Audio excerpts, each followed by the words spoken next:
I didn't cry when my name vanished from my brother's wedding guest list. I didn't beg when my seat was left empty at the family table. I just sent a box, inside an old cassette and a confession never meant to be heard, from my father. That day, $1 million wedding became a courtroom no one expected, and me, I never stepped inside, but they'll never forget I was there. If you think this is just another ordinary family story, you're wrong. Hit subscribe now for more true stories of buried secrets and revenge that doesn't need bullets to leave scars. This story begins on a June afternoon when I was kicked out of the very house I once called home. I had barely made it past the entryway before I realized I wasn't supposed to be there. Not really. Not in spirit, not in name, and definitely not in the guest list. The house still smelled like lemon polish and old books, details my body remembered before my mind caught up. I had grown up in this house. Took my first steps in the living room, bled on that porch railing, sobbed into the cushions of the beige couch after my father died. And now, 20 years later, standing in the entryway in a navy dress I'd picked carefully to look presentable, I was treated like I'd shown up with mud on my shoes. No one looked up. Well, one person did. My brother. Julian stood by the fireplace, his fiancée's hand looped delicately through his elbow. He wore our father's watch. I noticed that before anything else. Thick brown band, worn dial. The hour hand slightly misaligned from the tick marks Dad's favorite flaw. It used to mean something. He saw me. And then he said calm and clipped like he'd rehearsed it. "You shouldn't be here." I blinked, thought maybe I misheard through the chatter, but his voice cut clean through the music. "You weren't invited, Cassia. Please leave." The room didn't freeze. That would have been merciful. No, the laughter continued forced choppy. Glasses clinked. Someone coughed. I saw our cousin Dana turn away, pretending to admire a flower arrangement. A family friend, Mrs. Levinson, paused mid-sip of her champagne, then took a much longer one.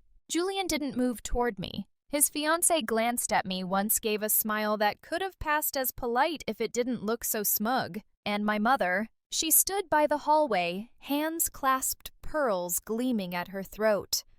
That old steel in her spine hadn't rusted a bit.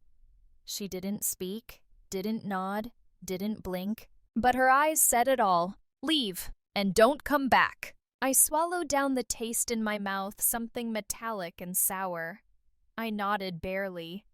The kind of motion you make when you're afraid even your breath will shatter what little remains. And then I turned around. No slam of the door, no dramatic scene.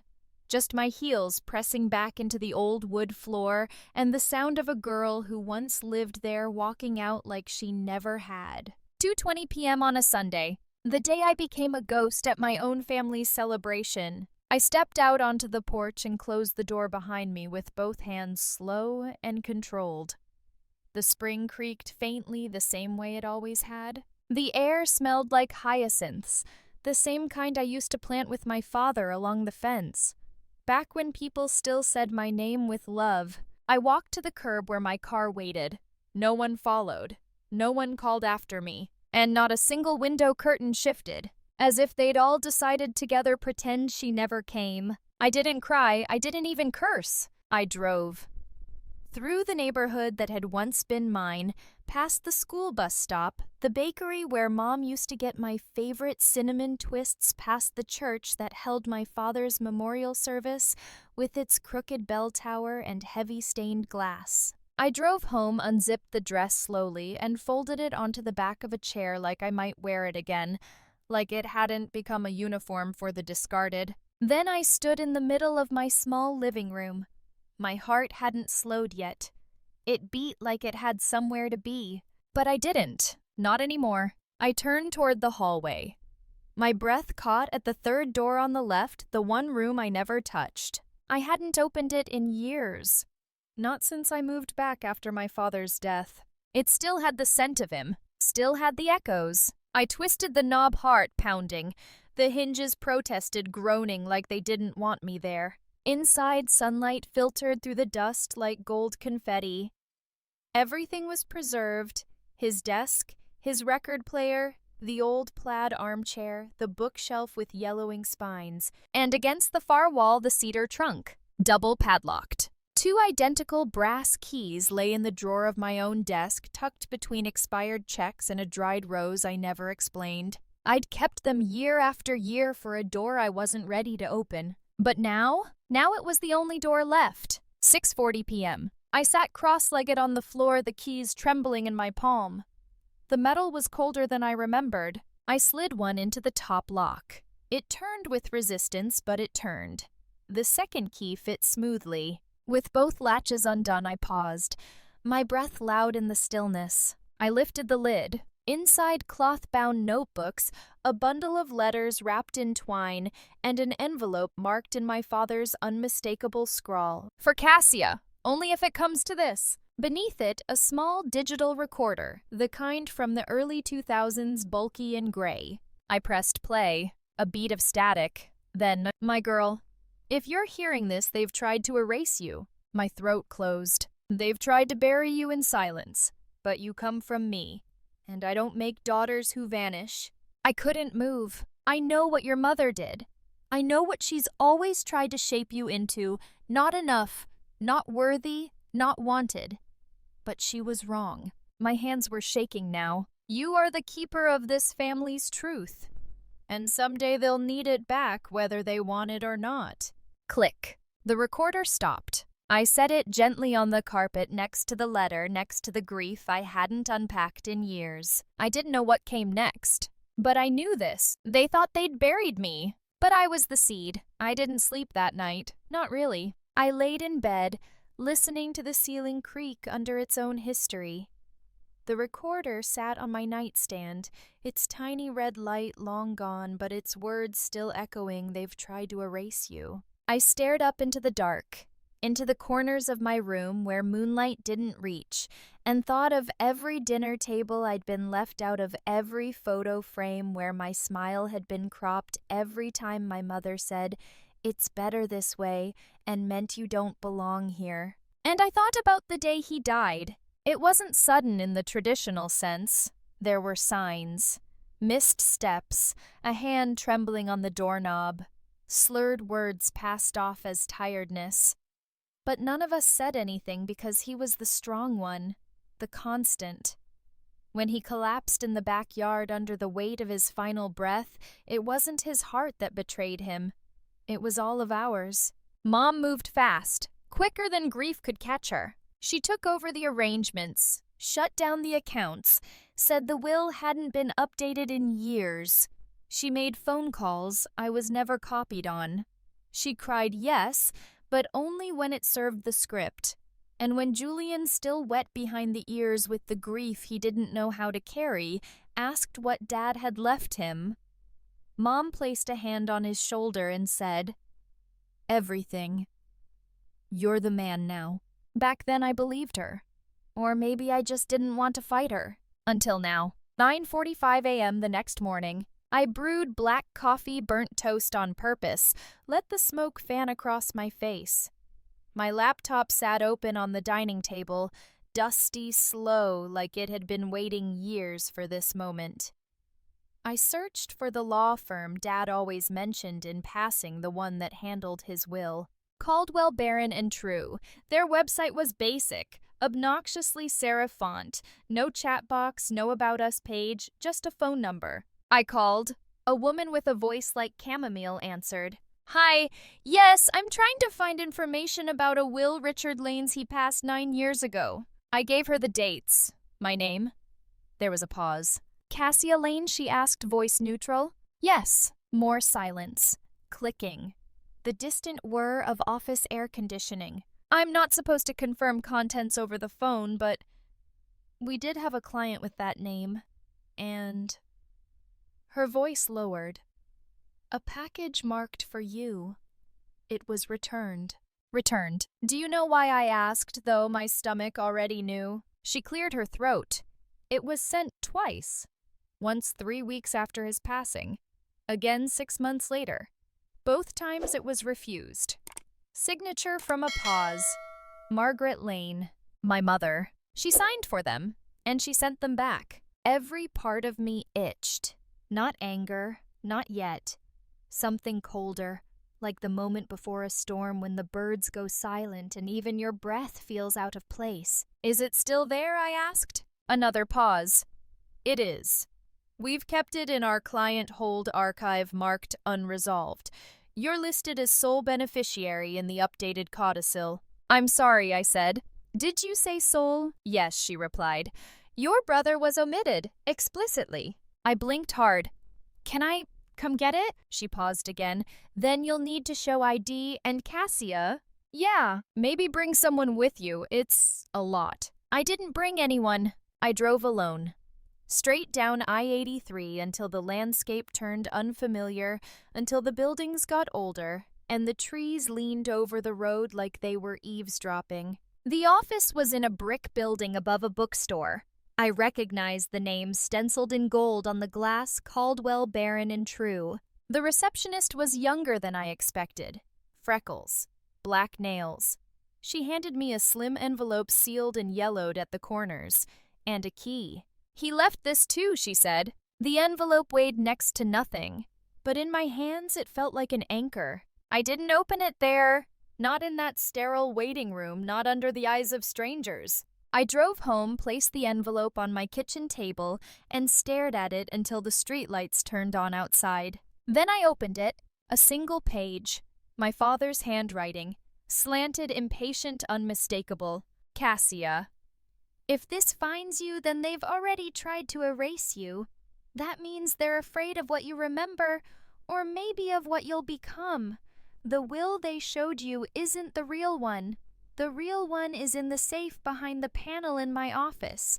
You remember the code? You always remembered. It's yours. Not for power, for legacy, for truth. You're the keeper of what matters. Dad. 12:00 p.m. I stood in front of the office wall, fingers grazing the seam in the wood paneling. The scent of cedar and memory wrapped around me. I pressed inward. It clicked softly. The safe was there. The code 1019, the day I was born. The dial turned like it had been waiting years just to obey me. Inside a thick manila folder, a velvet pouch, and a tiny flash drive wrapped in tissue paper. I didn't open the documents, not yet. I reached for the pouch first. Inside the medallion he always wore. The one he said was passed from his mother's father and from his before that. I'd asked him once when I was 8 what it meant. He'd said it's not what it means, it's who I give it to when the time comes. Under the pouch, the folder. Inside the original will, dated, signed, witnessed. Leaving everything to me. Not just the money, the house, the land, the copyrights to his unpublished writings. The rights to a foundation he had begun in secret to fund education for girls with no family. A postscript in blue ink. Your mother disagreed. She believed legacy should follow bloodlines. I believe it should follow soul. I read the words again. Soul. They had lied to me. All these years. Let me live in hand-me-down apartments and work jobs beneath my degree. Let me fade while they built lives on what he meant for me. 1340. I didn't scream. I didn't even pace. I went back to the trunk, back to the cedar air, and the scent of Dad's old leather chair. I placed the will back in the envelope, the flash drive into my pocket. I didn't want to sue. I didn't want a courtroom. I didn't need applause. I just wanted one thing for them to see what they buried, what they edited out of their polished stories and champagne toasts, to feel it. So I pulled out the old box from under the bed, the one no one had dared open, the one Mom said was best left alone. I placed the will inside, the flash drive, the medallion, and a letter. Not to plead, not to rage, just to remind I was here. The tape sealed with a soft click. And then I looked at the box and whispered, "Let's see who's brave enough to open you." The box arrived with the grace of something ordinary, tucked beneath a stack of catering invoices unnoticed, as it passed through the hands of 2 interns and a distracted event assistant who mistook it for decor. No one saw it for what it was. Not yet. It wasn't large. Black lacquered, tied with a ribbon the color of dried wine. No tag, no glitter. Just weight. Silent, assured weight. The kind that doesn't ask permission to be felt. The Westvale Garden Estate was dressed like a magazine cover that had never known grief. Peonies arched over white-draped chairs. Waitstaff floated like choreography. A quartet rehearsed something stringed and delicate beneath the magnolia trees. The rehearsal was over. This was the show. Inside the ballroom, Crystal was already sweating in the late spring warmth. The name cards gleamed under the soft golden uplight. Elise the bride had chosen ivory with gold script. Classic. Elegant. A performance of lineage. Table 1 was the crown jewel placed center front where all important eyes would settle. Reserved for blood and those who pretended to be. The mother of the groom, the father of the bride, a tech investor uncle, a senator's godson. And in the middle of that curated perfection, an empty chair. Not a mistake, not forgotten. Set with precision, its place setting matched every other. But instead of a dinner menu, it held a single place card angled just so. Cassia Lane. The font was unmistakable, calligraphed in that soft, deliberate hand that Elise had insisted upon. None of the planners remembered approving that name. None had placed it. And yet, there it was. Across the room, Margaret Lane froze mid-conversation.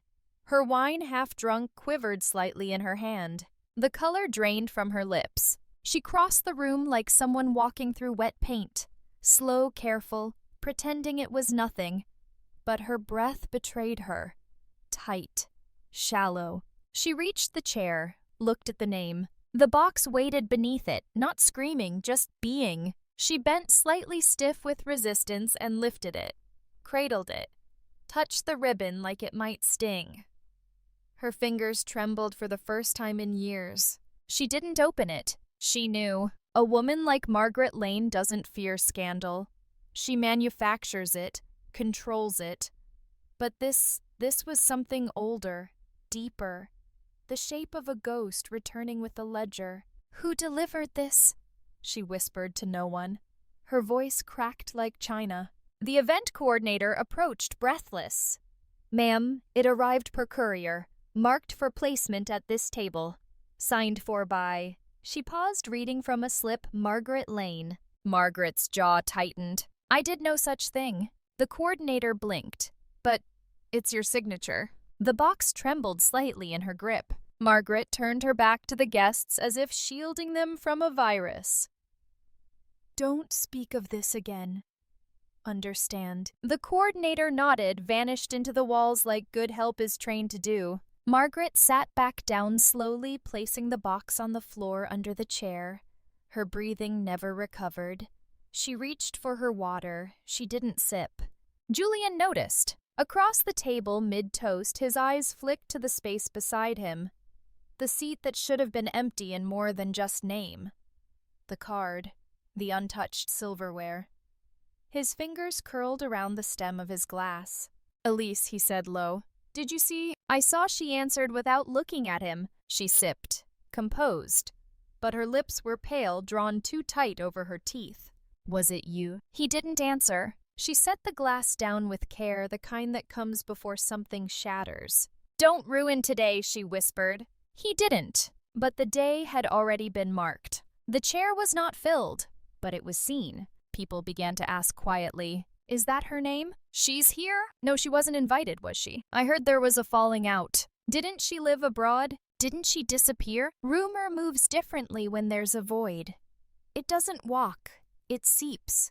And in that ballroom, dressed in candlelight and white linen, the air was no longer sweet. It held a weight. Margaret could feel the heat gathering under her collar.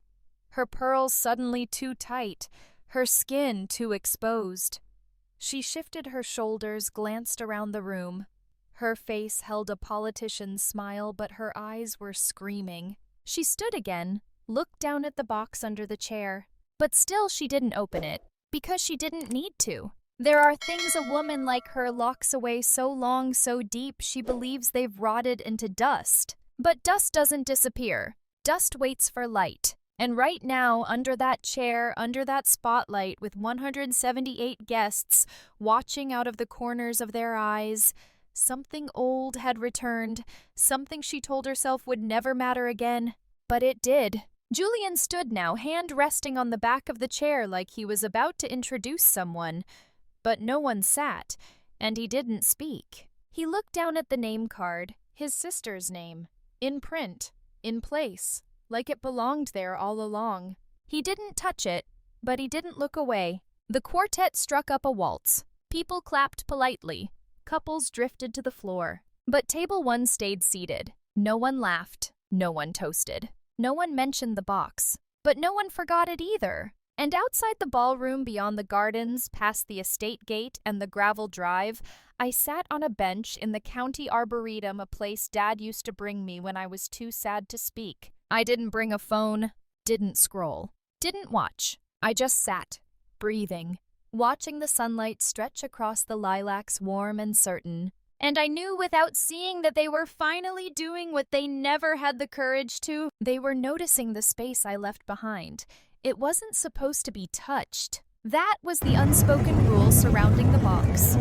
It sat beneath the chair like a sleeping animal wrapped in shadow and memory, and everyone, especially Margaret, had silently agreed to not disturb. But curiosity doesn't obey, especially not when you hand it to people dressed in dresses that cost more than mortgages, sipping champagne, like it's their right to rewrite everything uncomfortable. The ballroom was at its most vulnerable between courses, between waltzes, between forced laughter, and carefully timed toasts. That's when it happened. One of the bridesmaids, Tessa the youngest, bent down. No one noticed her at first. She'd lost a bobby pin. That's what she told herself. That's what she told everyone later. But her fingers didn't land on a pin. They landed on lacquer, smooth, cold. She pulled the box out slightly enough to bring it into the light. Someone gasped softly behind her, the ribbon still intact. She didn't mean to untie it, not really. She just wanted to know. Inside an old cassette tape, black, labeled in blue pen, the ink faded from time. And a letter. Not thick, not dramatic, just a single folded page with 5 words written on the outside. For Margaret, when ready. Tessa stared at it. The tape. The letter. She didn't open the envelope, but she didn't put it back either. She passed it to Elise's maid of honor, who frowned, then passed it to Elise. Elise blinked twice, her lashes thick with mascara. This was under Julian's sister's seat, she asked. No one answered. By now the table had gone still. Voices, low movements measured. Someone whispered, "That's a cassette." Another who still sends tapes. And then came the voice of Elise's father, seated beside the wedding coordinator, tone sharp, clinical. "Is it labeled?" Julian looked at Elise. She nodded once, placed the tape gently on a napkin. "What does the letter say?" her father asked. Margaret's hand shot forward, too fast, too late. "I'll take that," she said, snatching the envelope from Elise's hand. Her fingers trembled, the paper shaking like it held voltage. "Mom," Julian asked, "what is it?" Margaret didn't answer. She held the letter in both hands like it might scream. She turned it over, ran her fingers across the ink. She knew that handwriting. "Mom," Julian said again, his voice rising. "What is it?" "I don't know," she said flatly. "I'm not opening it." Elise's father leaned forward. "If it involves your late husband's will, I think it would be wise to address it now. My firm has already transferred $500,000 into escrow. If there's something material—" "It's not," Margaret snapped. "It's personal." "That's not your call anymore," Elise's father replied. "Calm, cool. You've made this public now." A pause, a breath. And then Margaret stood slowly and raised the envelope high. "I'll open it, since none of you seem capable of restraint." She tore the flap with one smooth motion, slid the letter out. Her eyes scanned it once, then again, and her face changed. Not shock, not fear. It was something worse. Recognition. She said nothing, just stared. Julian stood. What does it say? She didn't look at him. Elise stood. Let us hear it. Margaret reached for the cassette. No, she said softly, not here. But Elise's father had already signaled to the DJ. A groomsman pulled a tape converter from his tech bag. God knows why he had one. Maybe he liked vintage sound. Maybe fate had a sense of humor. The ballroom dimmed slightly as they cued the tape. Tessa sat down, clasped her hands. Julian watched his mother with eyes that had forgotten how to blink. Then, a soft hiss, static, and his voice. My name is Richard Lane. It wasn't just a recording, it was a resurrection. If you're hearing this, it means something's gone wrong. The static crackled. I've updated my will, and I've made sure only Cassia knows where the truth lives. A breath, paper rustling. If they told you the will was lost, they lied. Margaret's hands twitched at her sides. If they said Cassia wasn't named, they erased her. Gasps rippled through the room. Julian opened his mouth but said nothing. Elise reached for his hand, but he pulled it away. You see, the voice continued. I knew the game.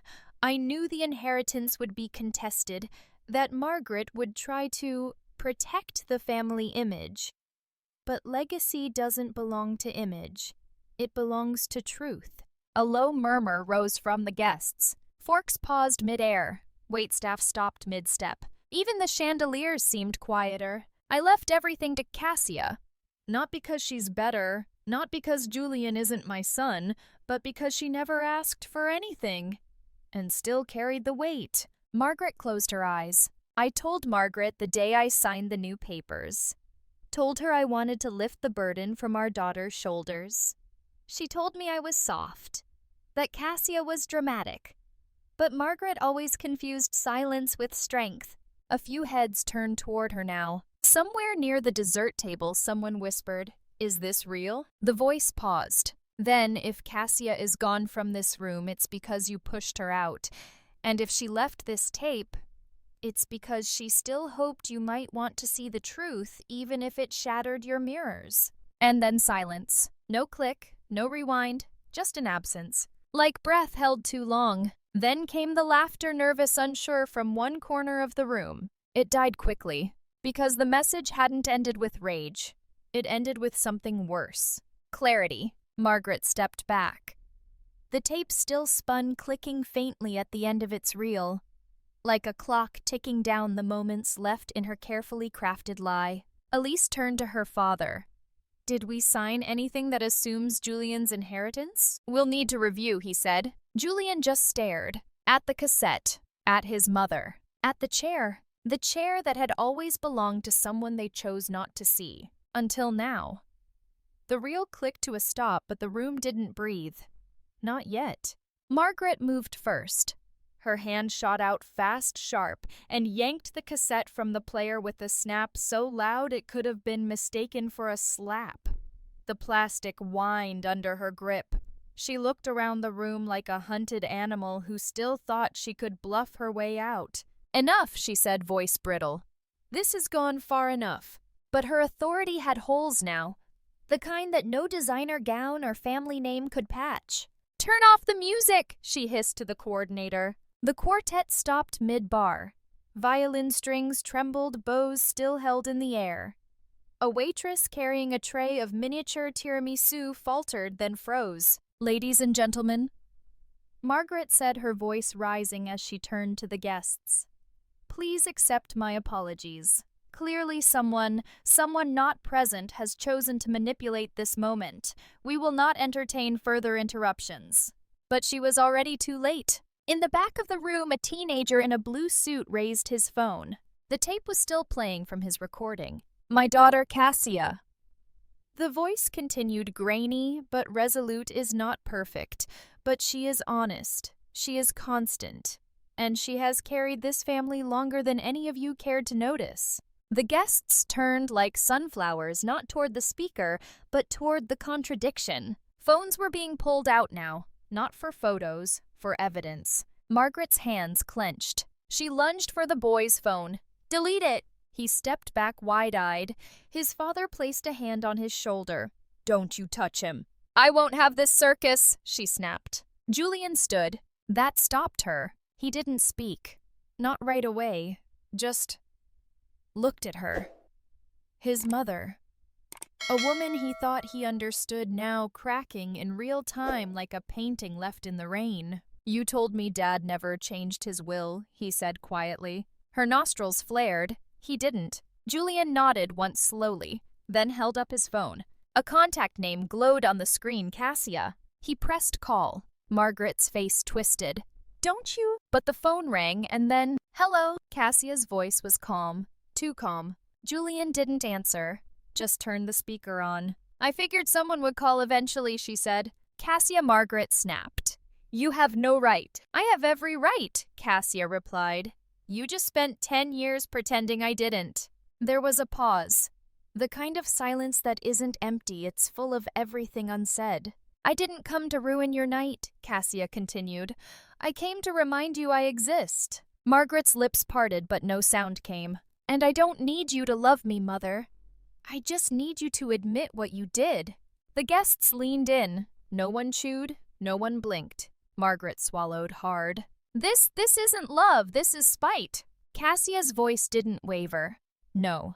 Spite is silence. What I'm doing, that's memory. That's legacy. And I'm tired of watching you curate a life where I'm the stain. You don't know what you're talking about, Margaret said. You're poisoning your brother's day. His future. Do you have any idea the damage you're doing? Julian stepped forward. She's not doing this. Margaret's head snapped toward him. She's not doing this, he repeated. You are. Every lie you told. Every time you made me think she was the problem. I was protecting you, Margaret said too quickly. No, Julian said. You were protecting yourself. Her mouth opened, then closed. Cassia's voice broke back through the speaker. You kept the truth buried because it made you look smaller. But it's not my fault you couldn't be big enough to hold all your children. Margaret's hand went to her necklace, fidgeting with the pearls like they might anchor her to the floor. Then another voice entered the space. Elisa's father. We've reviewed the document, he said calmly. The envelope delivered to our table. He held it up.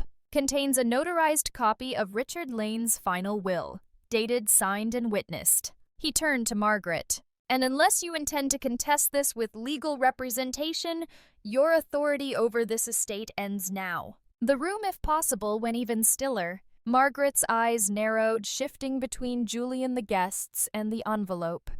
The calculations behind her eyes were immediate. Public perception, legal risk, money, reputation. She said nothing. Did you lie? Julian asked her. It wasn't rhetorical. He needed the words. Did you lie to me, to all of us, just so you could keep Cassia out? Margaret turned not toward her son, but toward the box still sitting under the chair. She bent, slowly, picked it up, then set it on the table. Your sister, she said quietly, was always so good at making a scene feel like a sermon. Julian stared at her. That's not an answer. No, Margaret said. It's not. And she didn't give one. Because she couldn't. Because the moment had already decided without her. And somewhere far away, Cassia sat at her kitchen table, watching the sky shift from gold to rust through a window that didn't belong to anyone but her. She didn't need to be there, because the truth had arrived exactly when it needed to. And finally, someone had listened. It took less than 12 hours. By the next morning, the headlines had already changed. What was meant to be a glossy society event, the Lane Hartfield wedding. An affair of elegance had become a scandal wrapped in silk. Now front pages read $4 million, wedding marred by will scandal groom's sister, reemerges with shocking evidence hidden heir, Cassia Lane claims entire Lane estate. After audio from late father surfaces, bride's family halts funding amid fraud allegations. The photo they used wasn't of the bride, it wasn't even of Julian. It was of the chair, that empty one, the place card glinting beneath a crystal chandelier. Cassia Lane. The article beneath it wasn't subtle. It detailed the disputed inheritance, the recorded message, the delivery of the will during the reception, and most damning of all, the timing, a neatly curated fortune dropped into question just as joint marital accounts were being drafted. By noon, lawyers had made contact. Elise's family wasted no time. 2 attorneys in navy suits arrived at the estate with the grim efficiency of men who'd seen too many secrets unravel at brunch. They requested a copy of the will, access to the cassette, and immediate clarification from the groom's mother. Margaret didn't offer any. She said she needed rest. She closed the door to the sitting room and stayed inside for 3 hours. Outside, her world unraveled. At 37 minutes past noon, Elise's father called the caterers and canceled the second night's reception. The private yacht brunch would no longer be funded.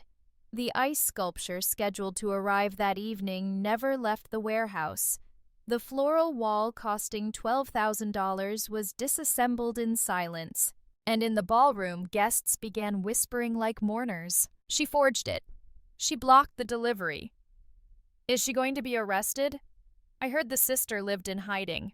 No, she was erased. At 3:00 p.m., a courier arrived to retrieve the copy of the will Cassia had sent the night before.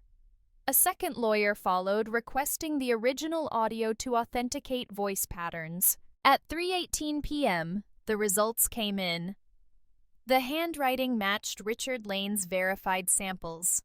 The voice on the tape was his, and the notary's signature had been traced back to a verified license in Maryland, dated 3 weeks before his death. Everything was real. Everything Margaret had denied was now carved into official ink. By 4:00 p.m., the whispers became statements. Guests left without saying goodbye. Some took photos of the venue's entrance, posting cryptic captions online. You can't rewrite blood. Truth doesn't RSVP, it arrives. Every chair tells a story. At 4:12 p.m., Elise stood in the bridal suite, still in her gown, mascara smudged, surrounded by gift bags no one would open. Her mother handed her a glass of champagne she didn't drink. Her father reviewed spreadsheets. Julian was nowhere to be found. And Margaret! Margaret sat in the upstairs study, door locked, flipping through legal papers, not for clarity, but for the one loophole she could crawl through. There wasn't one. At 5:45 p.m., a reporter from the Herald called Cassia directly, left a voicemail. We understand you've chosen not to comment, but the city's watching. People are listening. Cassia didn't return the call. She didn't have to, because by that point, the narrative had shifted from scandal to legacy. By 6:00 p.m., an investigation had been quietly opened. Fraud, will suppression, possible perjury. The attorney representing Elise's family filed an affidavit requesting full review of the Lane estate transactions from the past 10 years. Cassia's name was now listed as a potential primary claimant. Margaret's name was under review, and the phone calls that had once welcomed her to charity boards and preservation galas stopped coming. By 7:00 p.m., Julian returned to the ballroom. It was mostly empty now, just staff clearing the remnants of what should have been a memory. He didn't speak to anyone. He walked past the head table, still beautifully set untouched. He stopped at the chair. Her chair. The place card was still there, though it had begun to curl slightly at the edges. A small condensation ring from someone's abandoned glass had bled into the name, but the ink remained. He stared at it, not just at the name, but at what it meant, that she had been there all along. He pulled the chair out and sat down. No spotlight, no photographer, no applause, just him alone with the absence. He rested both hands on the table. He didn't cry, but the silence pressed into him like a hand on the chest. He reached into his pocket, pulled out a phone. Not his, hers. Well, what used to be hers? He'd kept the number in his contacts all these years, buried, labeled unreachable. He opened a new message. I heard your voice. He stared at the screen, then typed another line. I'm sorry for believing her. He didn't send it. He saved it as a draft, then leaned forward, folded the place card, and tucked it into the inner pocket of his suit. When he stood, he looked lighter, not healed, but honest. The kind of honest that no camera can fake. He walked out of the ballroom as the sun dipped low across the estate lawn. The gold of the sky matched the script on the card still warm against his chest, and behind him one chair remained empty, but not forgotten. The second box arrived 2 days later, quietly unannounced, delivered by a different courier to avoid suspicion. This one was smaller than the first, heavier, sealed with a strip of navy wax that bore the imprint of a lily, my father's favorite flower. It was addressed in bold handwriting to one person only, Julian Lane. It was left at the front desk of his building. No signature required, no name attached. He didn't open it right away. He carried it upstairs to the apartment he was supposed to share with Elise, sat with it on his lap for 27 minutes in a living room filled with unwrapped wedding gifts, discarded tux bags, and silence. And when he finally did open it, it wasn't the contents that stunned him. It was the moment he realized how much of himself he'd never examined. Inside a thumb drive wrapped in a handkerchief. A note written on the back of an old dance recital ticket stub. "You don't need to remember everything, just don't forget what was real." See, he plugged the drive into the laptop sitting on the coffee table. The video began with static. Then the familiar flicker of home video footage. The date in the corner read April 12, 2003. Cassia was 15, Julian 13. The footage was shaky, clearly filmed by their father. A lazy Saturday afternoon in the backyard. Cassia stood near the doghouse holding a tattered book. She was reading something poetry maybe, while Julian stood to her left with a soccer ball. It should have been innocent. But even through the blur, even through the poor resolution, the words landed hard. "You're so weird," Julian said on screen. "No wonder no one wants to be around you." Cassia didn't reply. She looked down, clutched the book tighter. "You think Dad loves you more?" he pressed. "He's just nice to you because he has to be. You're too boring to be loved for real." He laughed then. The kind of laughter that only comes from boys who've been given too much room and too few consequences. Off-screen, their father's voice interjected, "Julian, stop!" The camera tilted down. The footage cut. That was it. Less than 30 seconds. But Julian watched it 10 times. By the 7th, he wasn't watching the clip anymore. He was watching himself. His face, his body language, the cruelty carried so casually like he'd borrowed it from someone else. He didn't cry when the clip ended. He cried halfway through the 8th replay, not for what he said, but for how long it had been hidden from him. How long he'd believed the version of himself that Margaret had nurtured, the golden son, the heir, the good one. But he wasn't good. Not then. And not now. Not if he didn't do something. By the time he arrived back at the estate, the hall was being reset for a family-only brunch, meant to salvage what was left of the celebration. Julian entered quietly, carrying the second box under one arm.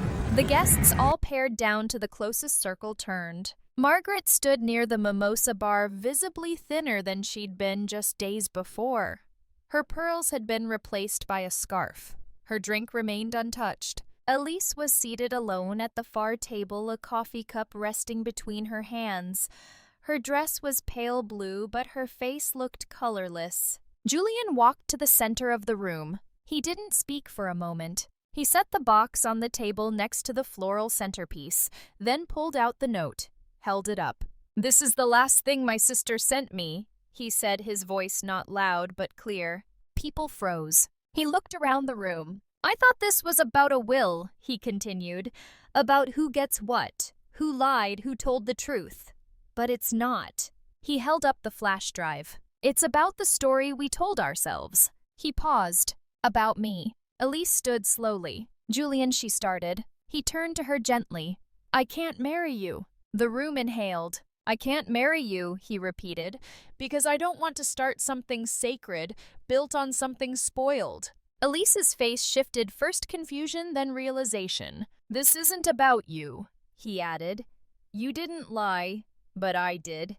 I lied to myself for years. I let myself believe that Cassia didn't belong, that she was bitter, difficult, unworthy." He looked at his mother. "I let you teach me that. Margaret opened her mouth. He raised a hand. No, not today. He turned back to the table, picked up the place card that still sat somehow untouched at the far end. He held it like a confession. This name, he said, has waited long enough. He turned it toward the guests. Cassia Lane, he said.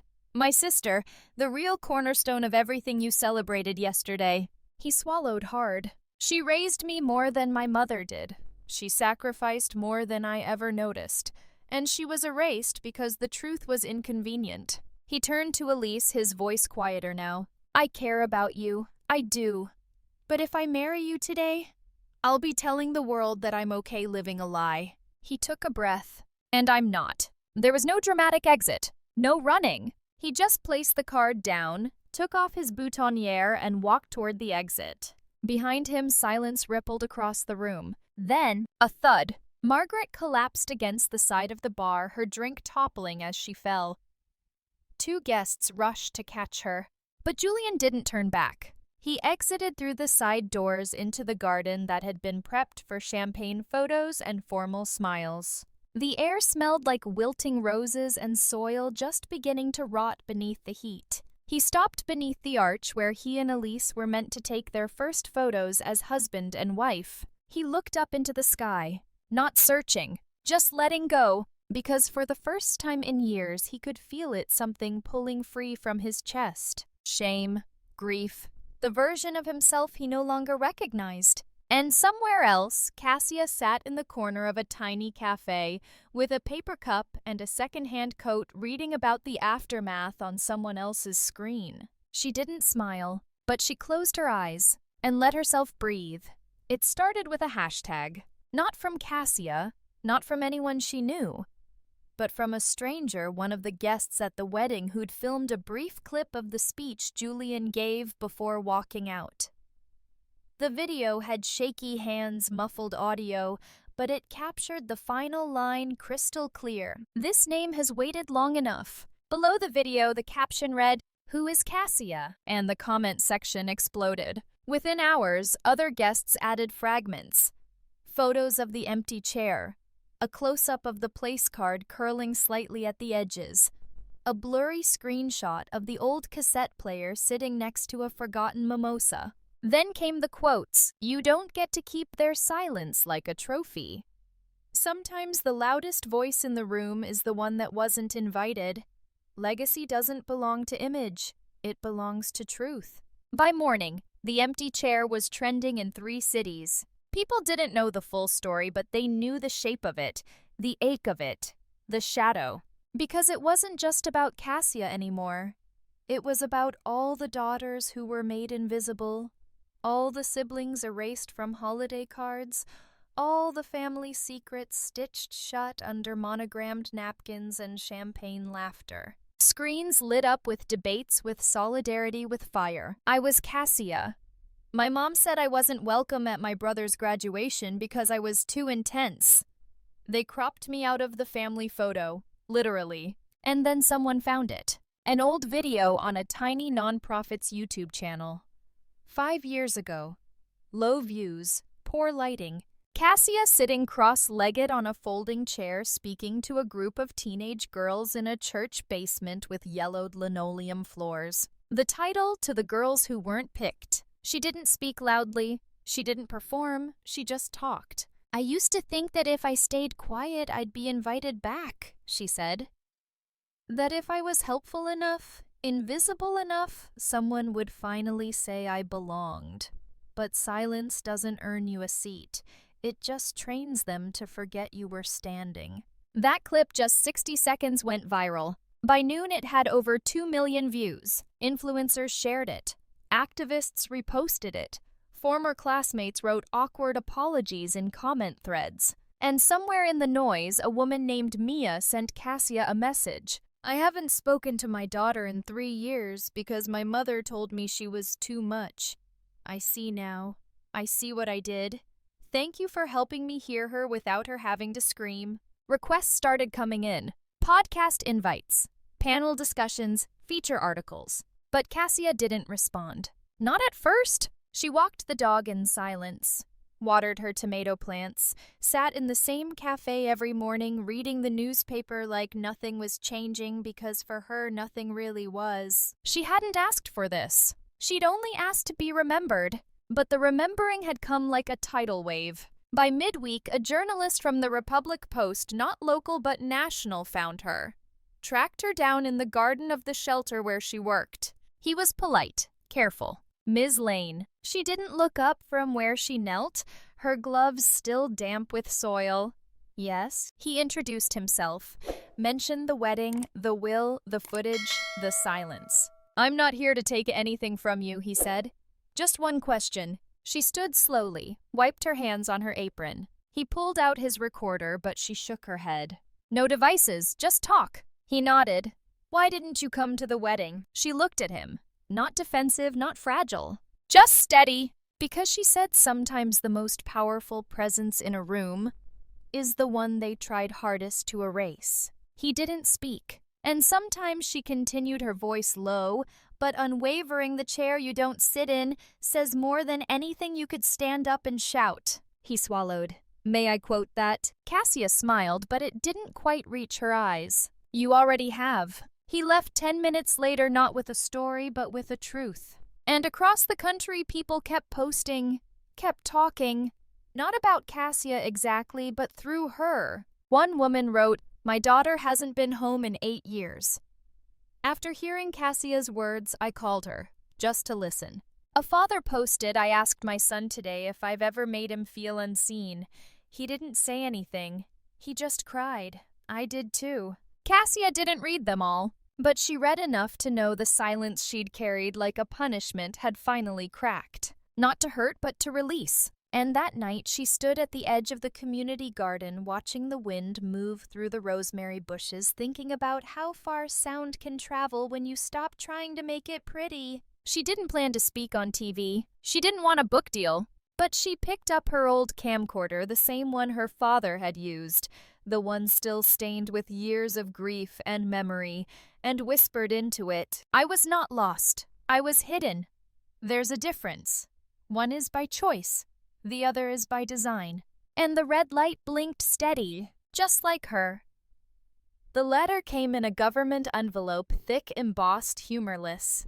It arrived 2 weeks after the wedding fell apart, slipped through the mail slot in the early morning landing with a sound heavier than its weight deserved. Cassia didn't open it right away. She placed it beside the kettle, finished steeping her tea, let the birdsong outside carry on like the world hadn't shifted beneath them all. When she finally tore it open, she already knew what it was.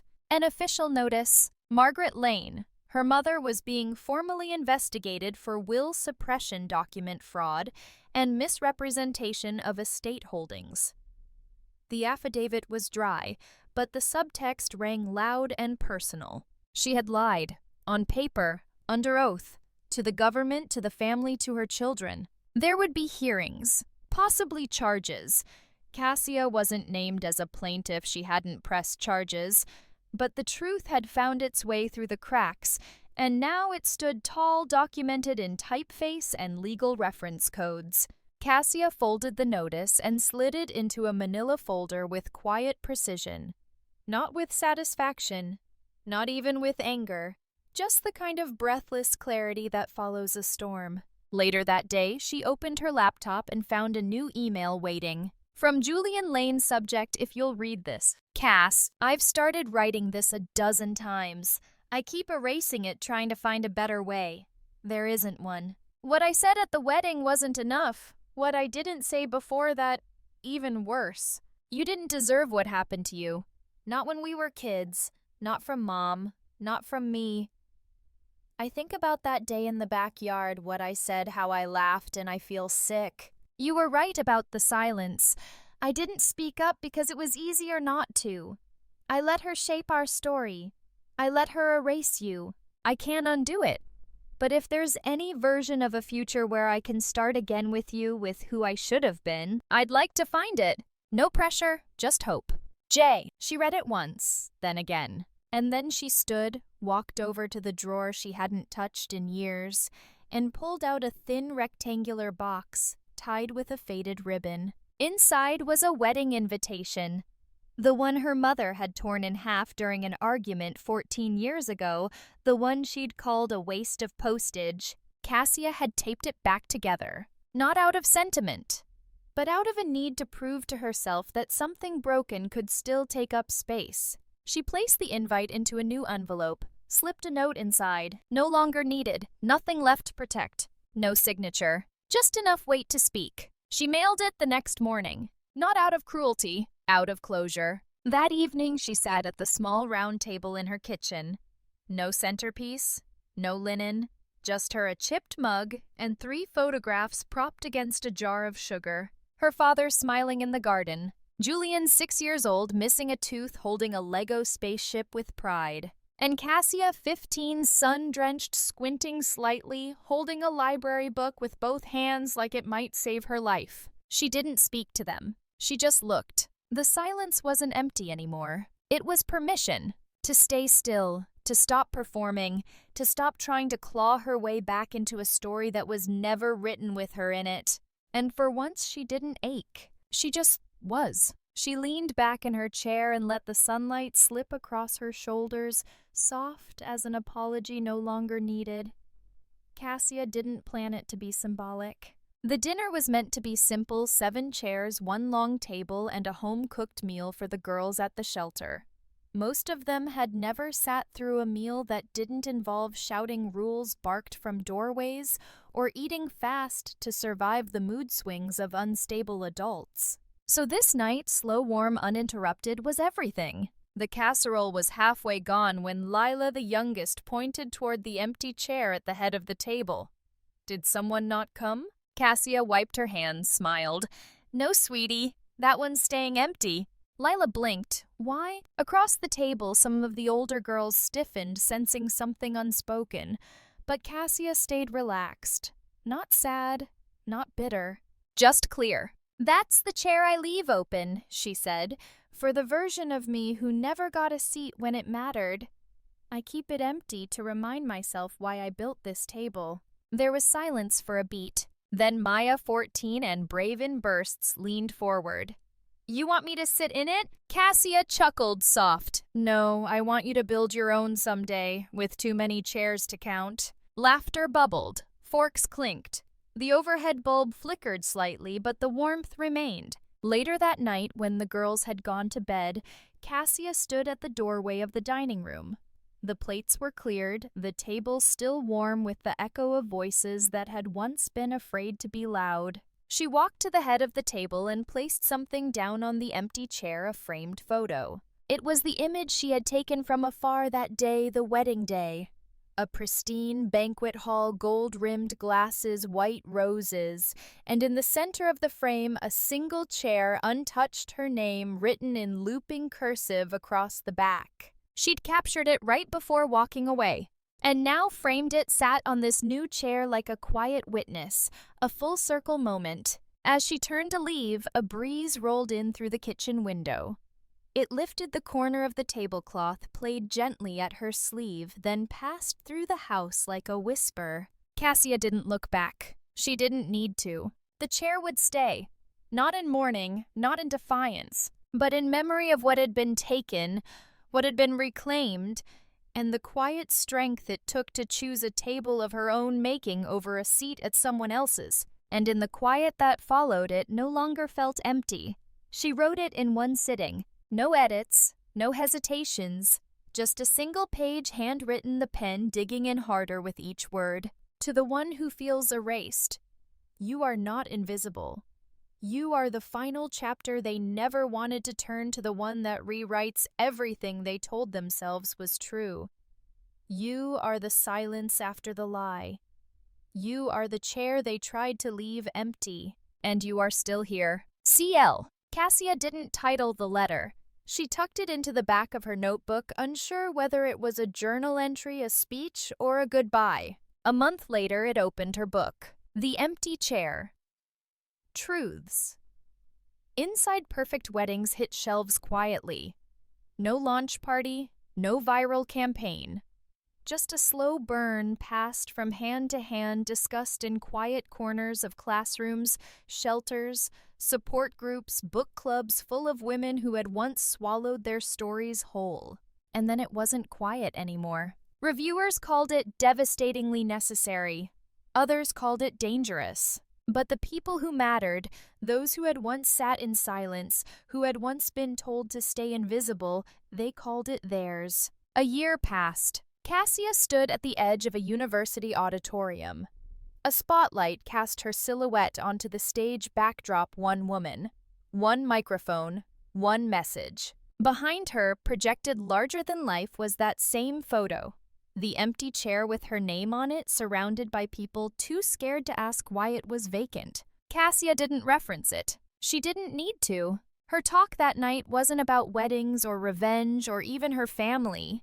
It was about reclaiming presence, about the audacity of refusing to disappear, about learning to speak in full volume even when no one wants to listen. The room was packed. She saw the nods, the tears, the kids in the back with notebooks full of underlined quotes. And she felt it, the shift, the echo reaching further than her own story. Somewhere near the exit doors, a man stood quietly, hands clasped, shoulders forward, eyes rimmed in red. Julian. He hadn't told her he was coming. He hadn't texted, emailed, or sent another apology. He just showed up. And when she finished, when the applause rose and fell like waves, she didn't turn to look for him.